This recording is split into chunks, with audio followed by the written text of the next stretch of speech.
Hi అండి, one more mini vlog. Welcome back to our YouTube channel Sivaganesh create vlogs. ఈ రోజు ఏంటో తెలియదు కానీ చాలా బోరుగా అనిపించింది.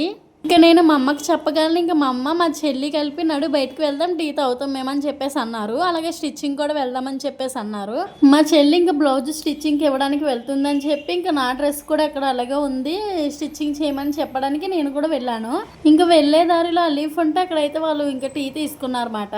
ఇంకా వాళ్ళిద్దరే తాగారు. నాకు టీ ఇష్టం ఉండదు, కాఫీ ఇష్టం ఉండదు, అండ్ హార్లిక్స్ కూడా ఇష్టం ఉండదు. ఎప్పుడో ఒక్కసారి మా అమ్మ బలవంతంగా ఇస్తుంది పాలు కానీ హార్లిక్స్ కానీ. ఏదో గోరువెచ్చగా అయినప్పుడైతే కళ్ళు మూసుకొని తాగేస్తాను. ఇక్కడ మా చెల్లి చూడండి, టీ అది బాగుందని చెప్పేసి అంటుంది.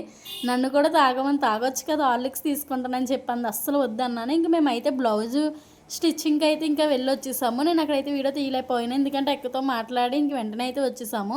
ఇక్కడ వెళ్ళే దారిలో ఇంకా వాళ్ళు సూప్ తాగుతానన్నారు. ఇంక మా చెల్లి అయితే మటన్ సూప్ ఇచ్చుకొని వస్తుంది. నాకు చికెన్ సూప్ కూడా తీసుకుంటాను అంది. నాకెందుకు చికెన్ సూప్ తీసుకుంటుందంటే నేనైతే మటన్ తిన్నమాట, అందుకే నా కోసం చికెన్ సూప్ తీసుకుంటాను అందే. నాకు వద్దు, నేను ఏ సూప్స్ నాకు ఇష్టం ఉండదని చెప్పేసి అన్నాను. ఇంకా మా అమ్మ కూడా మా చెల్లి తిడుతున్నారన్నమాట, ఏం తినవు ఏం తాగవేంటని చెప్పి. నాకు ఇష్టం ఉండదు, నాకు నచ్చదు, నేను ఎక్కువ తిన్నది నూడిల్స్, ఫ్రైడ్ రైస్, బిర్యానీ తప్ప ఇంకేం తిన్నా నేను. మా అమ్మకైతే సూప్ తాగడం ఇదే ఫస్ట్ టైం అంట, నాతో చెప్తుంది. ఇంకా మా చెల్లి అయితే ఇంకెప్పుడు తాగుతూనే ఉంటుంది, తను ఎక్కువ బయట ఫుడ్ తింటుందన్నమాట. ఇంకా సూప్ తాగినట్టు మేమైతే రిటర్న్ అయితే అయిపోయి ఇంక ఇంటి రాగాలని అయితే నేను డ్రెస్ అయితే చేంజ్ చేసుకున్నాను. ఇంతే వీడియో, బాయ్ బాయ్.